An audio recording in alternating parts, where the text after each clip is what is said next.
שוב בוקר טוב. בסרטון הקצר הזה אני רגע רוצה לדבר על משהו שהזכרתי בסרטונים קודמים, אני חושבת פעמיים, שהוא למעשה התמכרות. ודיברנו על האם בכלל אפשר להתמכר. שימו לב, שמתי לכם היום 2 שקופיות ממצגת שאני מעבירה בדרך כלל. האם בכלל, מה זה התמכרות? האם אפשר להתמכר למזון או לכל דבר אחר, בצורך העניין במקרה שלנו, לסוכר. אז מה שאני רוצה להראות לכם, זה באנגלית, תכף יש גם איזה משהו קטן בעברית, זה רגע לדבר על ההשפעות של סוכר, או לצורך העניין של ההתמכרות אליו.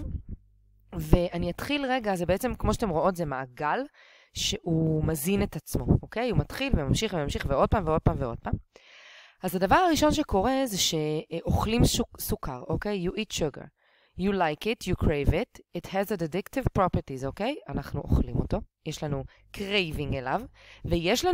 ויש לו בעצם תכונות ממכרות, אוקיי? אז אנחנו אוהבים את זה. והנה עכשיו נדבר רגע על התכונות הממכרות. כאשר אנחנו אוכלים סוכר, רמת הסוכר בדם עולה, קופצת.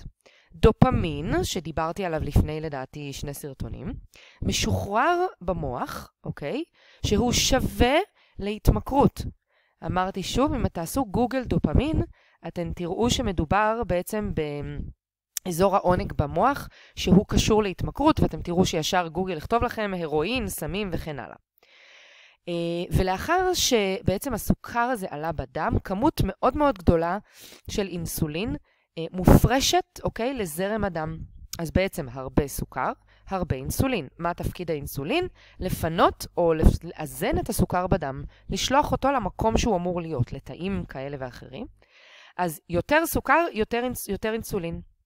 ואז מה שקורה בגלל שהופרש הרבה מאוד אינסולין, רמות הסוכר בדם נופלות בצורה מאוד מאוד חריגה, וכמות האינסולין הגבוהה, אוקיי, high insulin levels, בעצם מכניסות את הסוכר הרב הזה לתוך מאגרי שומן, fat storage, אוקיי? אז למה זה מכניס אותו לשם? כי יש לי כמות מאוד גדולה. הגוף ברגע נתון יכול להשתמש או רוצה להשתמש בכמות מאוד מסוימת של סוכר. אבל פתאום כשיש לו בום מאוד מאוד מאוד גדול של סוכר, הוא אומר לי, אוקיי, בקצת אני יכול להשתמש, אבל נתת לי יותר מדי. אז את היותר מדי הזה, אני אוגר במאגרי סוכר. ואז מה שקורה, הגוף, אוקיי, פתאום יש לו איזשהו קרייבינג לסוכר הגבוה הזה, אוקיי? כי הוא איבד אותו. אז היה סוכר גבוה, הסוכר נפל, ופתאום הגוף רוצה עוד.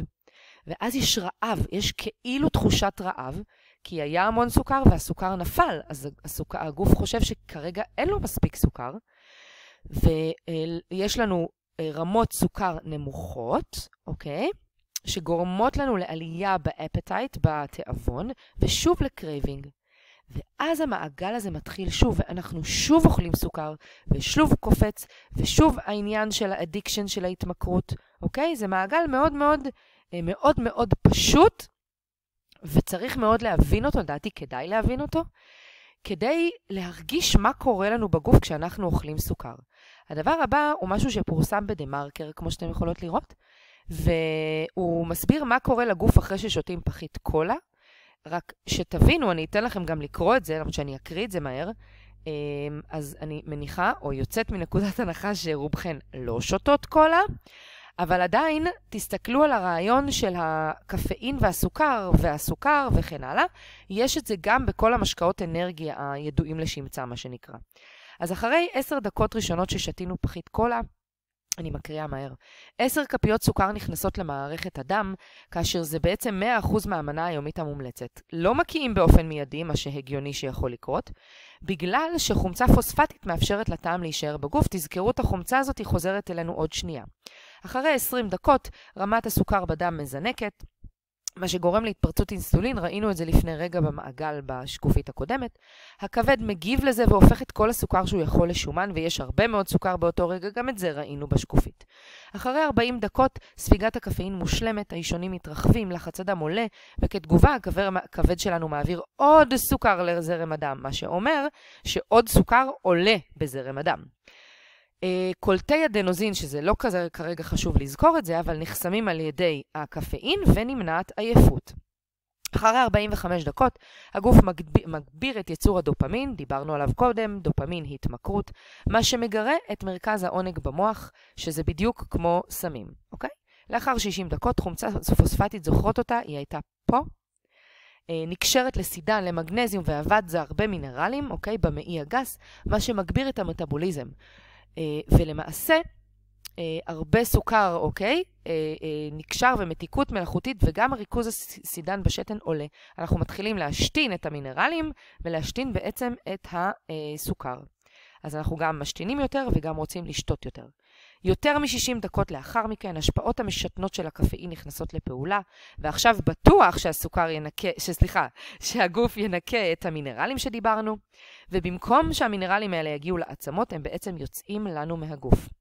אז בנוסף לכל הסיפור הזה, יש עוד אלקטרוליטים ומינרלים שיוצאים מהגוף, אוקיי? עם נטרן וכן הלאה, ואנחנו מתחילים להשתין. וכשהכל נרגע והכל יורד, מתחילים להרגיש את הנפילת סוכר הזו, כי בעצם גם הסוכר יוצא מהגוף וגם נכנס לתאים בגלל האינסולין. ואז נחשו מה קורה, אנחנו רוצים עוד, אוקיי? אז חשוב רק להבין את הנזקים שעלולים לגרום לגוף בעקבות אכילה מוגברת של סוכר. זה יכול לגרום להזדקנות מוקדמת, והכוונה בהזדקנות מוקדמת זה לא באמת שאנחנו נראה יותר זקנים, למרות שגם זה יכול לקרות, אלא כל האיברים שלנו בתוך הגוף עלולים בעצם לחוות הזדקנות או תפקוד לא תקין, אוקיי? וכביכול להזדקן. כמובן שהרבה סוכר יכול להוביל להשמנה וסוכרת, הוא יכול להעלות את כל דברים ברקע למחלות לב וכולסטרול גבוה, הוא גורם לעייפות ומחסור מהאנרגיה בגלל שהוא קופץ ונופל, הוא יכול לגרום להפרעות קשב וריכוז בגלל שהוא עולה, יורד, משבש הורמונים וחוסר איזון הורמונלי בגוף. אז אני מקווה ששלושת השקופיות האלה ככה נתנו לכם איזושהי השלמה לכל מה שאמרתי, התמכרות לסוכר, וכל אחת שתיקח את זה לאן שהיא רוצה, אנחנו נדבר על זה בהמשך. אז שיהיה לכם יום מקסים.